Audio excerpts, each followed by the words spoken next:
എല്ലാം നഷ്ടപ്പെട്ടവരെ പോലെ ആടി ഒളിഞ്ഞു. തിങ്ങി നിറഞ്ഞ പീലികൾ അമർത്തി ചിമ്മിയതും കവിളിനെ നനയിച്ചുകൊണ്ട് ഒരു തുള്ളി അവളുടെ മുഖത്തേക്ക് ഇറ്റി വീണു. അവൾ മെല്ലെയൊന്ന് കണ്ണു തുറന്നു. മങ്ങുന്ന കാഴ്ചയിൽ മുന്നിൽ ആരുടെയോ മങ്ങിയ രൂപം കണ്ടു. 2-3 തവണ കണ്ണുകൾ ചിമ്മി അടച്ചതും ആ മുഖത്തിന് വ്യക്തത വന്നു. വിച്ചുവിനെ കാണാൻ ചുണ്ടിലൊരു പുഞ്ചിരി വിരിഞ്ഞു. പക്ഷേ അധികം ആയുസില്ലെന്ന പോലെ അവൻ്റെ കലങ്ങിയ കണ്ണുകൾ കണ്ടതും പുഞ്ചിരി പതിയെ മാഞ്ഞു. സംശയത്താലെ മുഖം ചുളിഞ്ഞു. പെട്ടെന്നെന്തോ ഓർത്തപോലെ അവൾ ചുറ്റും നോക്കി. അവളെ നോക്കി കുറച്ചു നേരം അങ്ങനെ നിന്ന ശേഷം അവൻ കയ്യിലുള്ള റിപ്പോർട്ട് അവൾക്കടുത്തുള്ള ടേബിളിൽ വെച്ച് പുറത്തേക്ക് ഇറങ്ങി. അവൻ പോയ വഴിയെ അല്പനേരം അവൾ കണ്ണുകൾ പതിപ്പിച്ചിരുന്നു. മനസ്സ് വിങ്ങുന്നു. എന്തെന്നറിയാതെ ഹൃദയം കൃത്രിമമായി പിടിക്കുന്നു. പെട്ടെന്നെന്തോ ഓർത്തുപോലെ അവൾ ബെഡിൽ കൈയൂന്തി എഴുന്നേൽക്കാൻ ശ്രമിച്ചത് കാലിൽ ഉള്ള കാരണത്താൽ വേദനയാൽ കൈ പിൻവലിച്ചു. ആ, എഴുന്നേറ്റോ? ഡോർ തുറന്ന് പുഞ്ചിരി തൂങ്ങി വന്ന സിസ്റ്ററിന്റെ ചോദ്യത്തിന് അവൾ തിരിച്ചൊന്ന് പുഞ്ചിരിച്ചു. വേറെ കുഴപ്പമൊന്നുമില്ല, ഡ്രിപ്പ് കഴിഞ്ഞാൽ പോകാവുന്നതാണ്. പിന്നെ ഇനിയെങ്കിലും ശരിക്കും ആഹാരം കഴിക്കണം, കേട്ടല്ലോ? ഇയാൾക്ക് വേണ്ടിയല്ലെങ്കിലും ഉള്ളിലുള്ള ആൾക്ക് വേണ്ടിയല്ലേ. ഹസ്ബൻഡ് കൊണ്ടുവരുമ്പോൾ BP തീരെ ലോ ആയിരുന്നു. ഞെട്ടലോടെ അവളിരുന്നു. ഉള്ളിലൂടെ ഒരു വിറയും. അപ്പൊ വിച്ചേട്ടൻ അറിഞ്ഞു? അതാണോ നിറഞ്ഞ കണ്ണുകൾ, ആ മൗനത്തിന് അർത്ഥം? സിസ്റ്റർ, വിച്ചേട്ടൻ അറിഞ്ഞു? കുറച്ചു നേരം മുന്നേ ആൾ ഷോക്ക്ഡാണ്. സന്തോഷം കൊണ്ട് കണ്ണൊക്കെ നിറഞ്ഞിരുന്നു. അവൾ മൗനമായിരുന്നു. മറച്ചു പിടിക്കാൻ കഴിയില്ലെന്നറിയാം, എന്നായാലും അറിയുമെന്ന്. പക്ഷെ ഇങ്ങനെയാവുമെന്ന് ഒരിക്കലും കരുതിയതല്ല. താനായി എല്ലാം തുറന്നു പറയാൻ നിന്നതല്ല. ഇനി താൻ സത്യങ്ങൾ എല്ലാം പറഞ്ഞാൽ വിശ്വസിക്കുമോ? അമ്മൻ്റെ ധൈര്യമെല്ലാം ചോർന്നു പോവാ കുഞ്ഞ്. അച്ഛൻ വിശ്വസിക്കുമോ? പുറത്ത് മഴ ആർത്തുലച്ച് പെയ്യുന്നുണ്ട്. അവൾ അടുത്തിരിക്കുന്ന വിച്ചുവിനെ ഒന്ന് തലചരിച്ചു നോക്കി. മുന്നോട്ട് നോക്കി ഡ്രൈവ് ചെയ്യുകയാണ്. ചുവന്ന് ചെറുതായ കണ്ണുകൾ മുന്നോട്ടേക്ക് മാത്രമായി പതിഞ്ഞിരിക്കുന്നു. അവൻ്റെ മൗനം അവളെ വല്ലാതെ വേദനിപ്പിച്ചു. ഇതുവരെയായിട്ടും ഒരു വാക്ക് പോലും ഒഴിഞ്ഞിട്ടില്ല. ഒരു നോട്ടം പോലും തന്നിലേക്ക് വീഴുന്നില്ല. ഹൃദയം അലമുറയിട്ട് കരയുന്നു. ചുണ്ടുകൾ കൂട്ടിക്കടിച്ചു പിടിച്ചവൾ തേങ്ങൽ അടക്കി നിർത്തി അവനിൽ നിന്നും നോട്ടം പുറത്തേക്ക് മാറ്റിയതും വിച്ചു അവളിലേക്ക് മിഴികൾ വെട്ടിച്ചു. അറിയില്ല വേണ്ട, എന്താ നിന്നോട് പറയേണ്ടത്? നിന്നെ നോക്കുന്ന മാത്രമേ ഞാൻ സ്വയം നഷ്ടമാവും. ഇനിയും താങ്ങാൻ കഴിയില്ല, ഇനിയും ഒരുകാൻ വയ്യ എനിക്ക്. അവൻ മുന്നിലേക്ക് നോക്കി. അടക്കി വെച്ചിട്ടും അണകൊട്ടി ഒഴുകി വീണ്ടും ഒരു തുള്ളി ഒഴുകി സ്റ്റിയറിങ്ങിൽ പിടിച്ച അവൻ്റെ കൈകളിലേക്ക് പതിച്ചു. മനസ്സിപ്പോൾ ശൂന്യമാണ്. പൊട്ടിയ പട്ടം പോലെ എങ്ങോട്ടോ അലയുന്നു. ഠോ! പെട്ടെന്നൊരു ശബ്ദം കേട്ടത് അവളൊന്ന് ഞെട്ടി. അടുത്തിരിക്കുന്നവൻ കാറിൻ്റെ ഡോർ തുറന്ന് പുറത്തേക്ക് ഇറങ്ങിയതാണ്. അവൾ മുന്നോട്ട് നോക്കി. സന്ധ്യമയങ്ങുന്ന കടത്തി ചെറുതായി ചാറ്റി മഴയുണ്ട്. അതുകൊണ്ട് തന്നെ അധികം ആൾത്തിരക്കില്ല. അവളും പുറത്തേക്ക് ഇറങ്ങി. കുറച്ച് മാറി കാൽബെഞ്ചിൽ മുന്നോട്ട് നോക്കിയിരിക്കുന്ന വിച്ചുവിനടുത്തേക്ക് നടന്നെടുക്കും തോറും മുന്നിൽ ആഞ്ഞടിക്കുന്ന തിര പോലെ അവളുടെ മനസ്സ് കലങ്ങി മറിഞ്ഞിരിക്കുകയാണ്. അവനടുത്ത് കുറച്ച് അകലം വിട്ടുപിടി. ഇന്നത്തോടെ എല്ലാം പറയാൻ തീരുമാനിച്ചുറപ്പിച്ചുള്ള മനസ്സോ. വിച്ചേട്ടാ. വിളി പ്രതീക്ഷിച്ച പോലെ അവൻ ഒന്ന് മൂടി. എനിക്കൊരു കാർ പറഞ്ഞ് മുഴുവനാക്കും മുന്നേ അവൻ ഇരുന്നിടത്ത് നിന്ന് എഴുന്നേറ്റിരുന്നു. അവൾ എഴുന്നേൽക്കാൻ ശ്രമിച്ചതിനു മുന്നേ അവൻ അവൾക്ക് നേരെ തിരിഞ്ഞു. എടുത്തണിഞ്ഞ് ചിരിയോടെ തന്നെ നോക്കുന്നവനെ ഒരു വേള ഇമ വെട്ടാതെ അവൾ നോക്കി നിന്നു. എല്ലാം എനിക്ക് മനസ്സിലാവാൻ വേണ്ടി. പിന്നെ പെട്ടെന്ന് കേട്ടപ്പോൾ ഒരു ഷോക്കായി. പേടിക്കണ്ട അനി, അവൻ എവിടെയാണെങ്കിലും ഞാൻ കൊണ്ടുവരുന്നുണ്ട്. പിന്നെ അതുവരെ നമുക്കെല്ലാം ഒന്ന് മറച്ചു വയ്ക്കാം. പറ്റിയാൽ എത്രയും പെട്ടെന്ന് അവനെ ഞാൻ കണ്ടുപിടിക്കും. എന്നിട്ട് ഞാൻ തന്നെ എല്ലാവരോടും പറഞ്ഞോളാം. അതുവരെ ഇനിയും കണ്ണുനീരൊഴുകി ആരോഗ്യ പ്രശ്നങ്ങളൊന്നും ഉണ്ടാക്കരുത്. ഇനി ശരിക്കും ആഹാരം കഴിക്കണം, കേട്ടല്ലോ? ഉള്ളിലെ നീറ്റുന്ന കനൽ മറച്ചു വെച്ചവൻ പറഞ്ഞത് കേൾക്കെ ഒന്നും ഉരിയാടാനാവാതെ അവളിരുന്നു. മനസ്സിപ്പോഴും അവൻ്റെ വാക്കുകളിൽ കുരുങ്ങിക്കിടക്കുകയാണ്.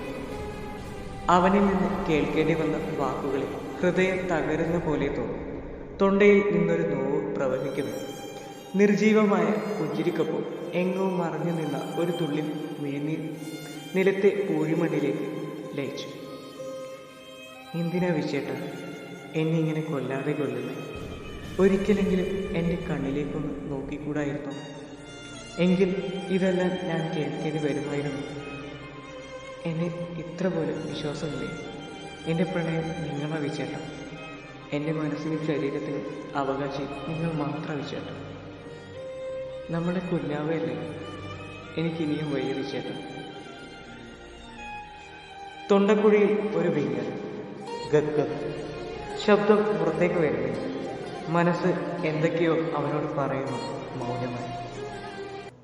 മഴച്ചാറിലുണ്ട്, വാ നമുക്ക് പോകാം. ഉച്ചയ്ക്ക് ആഹാരം കഴിക്കാൻ നേരമാണ് ഫോൺ റിങ് ചെയ്തത്. കൂടെ ഇരിക്കുന്നവരോട് കഴിക്കാൻ പറഞ്ഞു ഫോണും എടുത്ത് പുറത്തേക്ക് ഇറങ്ങി. അമ്മ എന്ന് ഡിസ്പ്ലേയിൽ തെളിഞ്ഞ പേര് കണ്ടത് ചെറിയൊരു സങ്കോചത്തോടെയാണ് ഫോൺ ചെവിയിലേക്ക് ചേർത്തു. വിച്ചു, നിനക്ക് ഉച്ചയ്ക്ക് ശേഷം ലീവാക്കി വരാൻ പറ്റുമോ? ഇല്ലമ്മേ. എന്താ കാര്യം? അത് വന്നിട്ട് പറയാം. പറ്റുമെങ്കിൽ നേരത്തെ വരാൻ നോക്ക്. എന്തെങ്കിലും ചോദിക്കുന്നതിന് മുന്നേ മറുപുറത്ത് കാൾ കട്ടായിരുന്നു. അവൻ അല്പനേരം ചിന്തിച്ചു നിന്ന ശേഷം അമ്മുവിൻ്റെ ഫോണിലേക്ക് വിളിച്ചെങ്കിലും റിങ് ചെയ്യുന്നുണ്ടെന്നല്ലാതെ ആരും അതെടുത്തിരുന്നില്ല. ഇപ്പോൾ ഒരു മാസമാവുന്നു. പരസ്പരം മുഖത്തോട് മുഖം നോക്കുമ്പോൾ ഒരു പുഞ്ചിരി ഒതുക്കും. പലപ്പോഴും ചിന്തിച്ചിരിക്കുന്നത് കാണാം. തന്നെ കാണുമ്പോൾ കണ്ണുകൾ തുടച്ചു പോകുന്നതും. ക്ഷീണമുണ്ടെങ്കിലും പുറമേക്ക് കാണിക്കാതെ നടക്കും. അനിയെക്കുറിച്ച് അന്വേഷിച്ചെങ്കിലും ഒരു വിവരവും കിട്ടിയിരുന്നില്ല. പലപ്പോഴും നോട്ടം ഇപ്പോൾ വയറിലേക്ക് പാറി വീഴും. ആ കുഞ്ഞു ജീവനോട് എന്തോ ഒരു അടുപ്പം പോലെ. കുഞ്ഞിനെ കുറച്ചോർക്കെ പുകച്ചിലിന് ആശ്വാസം തോന്നും. വരാൻ പോകുന്ന ആ കുരുന്നിനെ ഓർക്കെ ചെറിയൊരു പുഞ്ചിരി അവൻ്റെ ചൊടിയിൽ നിറഞ്ഞു. ബുള്ളറ്റിൽ നിന്ന് ഇറങ്ങിയതും അടുത്ത് പാർക്ക് ചെയ്തിട്ടിരിക്കുന്ന കാറുകൾ കണ്ട് സംശയത്തോടെ അവൻ ഉമ്മറത്തേക്ക് കയറി. അകത്തേക്ക് നിന്ന് ആരുടെയൊക്കെ ഉറക്കെയുള്ള ചിരിയും സംസാരവും കേൾക്കുന്നുണ്ട്. ഹാളിലേക്ക് കയറിയതും ഒരു നിമിഷം അവൻ നിശ്ചലമായി. അമ്മുവിനെ നടുവിലിരുത്തി വിശേഷം തിരക്കുന്ന കൃഷ്ണനും നന്ദനും. അവളുടെ മടിയിൽ അനുമോളുണ്ട്. പെണ്ണ് അമ്മുവിൻ്റെ ഡ്രസ്സിൽ മുത്ത് വലിച്ചെടുക്കാനുള്ള ശ്രമത്തിലാണ്. പക്ഷെ അമ്മു അതൊന്നും ശ്രദ്ധിക്കാതെ വേറെവിടെയോ ആണ്. കൃഷ്ണനും നന്ദനും ചോദിക്കുന്നതിന് മൂളിൽ മറുപടി ഒതുക്കുന്നു. എന്തോന്നാണ്, നിന്റെ ഭാര്യ തന്നെയല്ലേ ഇങ്ങനെ ചോരയൊറ്റി കുടിച്ച് ഡ്രാക്കുളയ്ക്ക് ചീത്തപ്പേരുണ്ടാക്കാൻ? പുറകിലൂടെ വന്ന് വിച്ചുവിൻ്റെ തോളിൽ കൈ ചേർത്ത് അപ്പു പറഞ്ഞതും ആദ്യം ഒന്ന് ഞെട്ടിയെങ്കിലും ശേഷം അവനെ ഒന്ന് കൂർപ്പിച്ചു നോക്കി. അതിന് അപ്പു വെടുപ്പായി ഒന്ന് ചിരിച്ചു കൊടുത്തു. ആ, മോനെപ്പോഴാ വന്നേ? നന്ദനെ. വിച്ചു അപ്പുവിനെ ഒന്ന് ദഹിപ്പിച്ചു നോക്കി. ശേഷം ഒരു ചിരിയോടെ അവർക്കടുത്തേക്ക് ചെന്നു. ഇപ്പോൾ ഒന്നുള്ള മോ. അല്ല, നിങ്ങളൊക്കെ എപ്പോഴാ വന്നേ? എന്തേലും വിശേഷമുണ്ടോ? ആ, ചെറിയൊരു വിശേഷമുണ്ട് അല്ലേ അമ്മേ? പുറകിൽ വൈകിയുടെ ശബ്ദം കേട്ടത് അവൻ തിരിഞ്ഞു നോക്കി. ജയയ്ക്കും ഭാമിനിക്കും ഗീതയ്ക്കുമൊക്കെ ചിരിയോടെ നിൽക്കുന്ന മൈല. എല്ലാവരും ഉണ്ടല്ലോ, എപ്പോഴാ വന്നേ? നിങ്ങൾ രാവിലെ വന്നതുകൊണ്ട് എല്ലാം അറിയാനായി. എന്നാൽ എന്നെ വിച്ചു, നീ എന്നേക്കാൾ ഫാസ്റ്റ് ആണല്ലോടാ. കള്ളച്ചിരിയോടെ അപ്പു പറഞ്ഞതും അവിടെ ഒരു കൂട്ടച്ചിരി പടർന്നു. ഇവനെന്താ ഇത് കിളിപോയ പോലെ? ഡേയ്, ഹസ്ബൻഡിൽ നിന്നും ഒരച്ഛനിലേക്ക് നിനക്ക് പ്രൊമോഷൻ കിട്ടിയടാ. അപ്പു പറഞ്ഞത് കേൾക്കെ വിച്ചു ഞെട്ടലോടെ അമ്മുവിനെ നോക്കി. അവൾ ആരെയും നോക്കാതെ വേറെങ്ങോട്ടോ നിർഭീകരമായി ദൃഷ്ടിയൂന്നിയിരിക്കുകയാണ്. കല്യാണം കഴിഞ്ഞ ശേഷം ഒരു തവണയല്ലേ ഇവളെ കണ്ടുള്ളൂ. കാണാൻ വന്നപ്പോഴോ അമ്മ ഭയങ്കര ഛർദി. ഒരു സംശയം ഉണ്ടായിരുന്നു. അവളോട് പറഞ്ഞപ്പോൾ മിണ്ടാതെ നിൽക്കുക. ജയ അമ്മുവിൻ്റെ അടുത്തേക്ക് ചെന്നിരുന്നു. നിന്നെ ഞാൻ വിളിച്ചതല്ല, എനിക്ക് വരാൻ പറ്റില്ലെന്ന് പറഞ്ഞപ്പോൾ വൈകി അമ്മുവും കൊണ്ടുപോയി. കാര്യം അറിഞ്ഞപ്പോൾ ചന്ദ്രത്തേക്കും വിളിച്ചു. ചിരിയോടെ ഗീത പറഞ്ഞതും അവന് വെറുതെ ഒന്ന് ചിരിച്ചു. എന്നാൽ മോള് പോയി കിടന്നോ? കഴിച്ചതൊക്കെ ഛർദ്ദിച്ചു പോയില്ലേ? ക്ഷീണം കാണും. ഗീത പറഞ്ഞതും അമ്മു തലയാട്ടി ഇരുന്നിടത്ത് നിന്ന് എഴുന്നേറ്റ് മുകളിലേക്ക് നടന്നു. ലച്ചും വസുമയും വന്നില്ല അമ്മവ? കൃഷ്ണന് നേരെ തിരിഞ്ഞവൻ ചോദിച്ചു. ഇല്ലടാ, ലച്ചുന് ചെറുതായൊരു പനി. വസു അവൾക്കൊപ്പം ഇരുന്നതാ. ആ. എല്ലാവർക്കും ഒപ്പം ഇരുന്ന് സംസാരിക്കുന്നുണ്ടെങ്കിലും അവന്റെ ശ്രദ്ധ ഇടയ്ക്കിടെ മുകളിൽ പാറി വീണുകൊണ്ടിരുന്നു. നീ സ്കൂൾ വിട്ട് വന്നതല്ലേടാ, പോയി ഫ്രഷായി പോരും. അപ്പു പറഞ്ഞതും അവൻ തലയാട്ടി ഇരുന്നിടത്ത് നിന്ന് എഴുന്നേറ്റു. അവൻ പോകുന്നത് നോക്കി നിൽക്കെ എല്ലാവരിലും സന്തോഷം മാത്രമായിരുന്നു. വീണ്ടും വീണ്ടും നിന്നിലേക്ക് തന്നെ ഞാൻ ചേർക്കപ്പെടുകയാണല്ലോ പെണ്ണെ. ഇനിയും നിന്നെ വിട്ടുകൊടുക്കാൻ ഞാൻ ഒരുക്കമല്ല അനി. ഇനി അവനെ ഞാൻ തേടി അലയില്ല. നീയും കുഞ്ഞും എൻ്റെ മാത്രമാണ്. നിന്നിലേക്ക് എന്ന പോലെ കുഞ്ഞിനെയും ഞാൻ അകമഴിഞ്ഞിപ്പോൾ സ്നേഹിക്കുന്നു. നിന്നെപ്പോലെ തന്നെ ഞാനും ഇപ്പോൾ ഒരച്ഛനായ പോലെ. നിന്റെ വയറിനുള്ളിലെ തുടുപ്പിൻ്റെ അച്ഛൻ ഞാൻ മാത്രമായിരിക്കും അമ്മ. ഇനി വിട്ടുകൊടുക്കില്ല. റൂമിൽ ബെഡിൽ കണ്ണടച്ച് കിടക്കുന്ന പെണ്ണിനെ നോക്കിയവൻ മൗനമായി മുഴങ്ങി. അവൻ അകത്തേക്ക് കയറി. കണ്ണുകൾ അടച്ചു കിടക്കുന്നവളെ അടുത്തിരുന്ന് അല്പനേരം അങ്ങനെ ആ മുഖത്തേക്ക് നോക്കിയിരുന്നു. എത്രമേൽ ആഴത്തിലാണ് നീ എന്നിൽ വേരൂന്നിരിക്കുന്നതാണ്. നിന്നെ വെറുക്കാനോ മറക്കാനോ ഈ ജന്മം എനിക്ക് സാധിക്കില്ല. ഓരോ തവണ നിന്റെ കണ്ണുകളിലേക്ക് നോക്കുമ്പോഴും ആ നീലമിഴി ആഴങ്ങളിലേക്ക് ഞാൻ മുങ്ങി താഴുകയാണ്. എനിക്ക് വേണം നിന്റെ കൂടെ കുഞ്ഞിനെ. അറിയില്ല ഈ തുടുപ്പിനോട് എന്താണ് ഇത്ര അടുത്തത്. പക്ഷെ ഒന്നറിയാം, നിന്നെപ്പോലെ കുഞ്ഞിൻ്റെ വരവിനായി ഞാനും കാത്തിരിക്കുകയാണ്. ഉള്ളിൻ്റെ ഉള്ളിൽ ഞാനും ഒരു അച്ഛനായി മാറും. വിട്ടുകൊടുക്കാൻ ഇനി എനിക്ക് കഴിയില്ല. പറഞ്ഞു കഴിഞ്ഞപ്പോഴേക്ക് അവൻ്റെ കണ്ണുകൾ നിറഞ്ഞിരുന്നു. മയങ്ങിക്കിടക്കുന്ന അവളുടെ തലയിൽ തലോടിയാണ് അവളുടെ നെറ്റിയിൽ അരുമയായ മുഖത്ത്.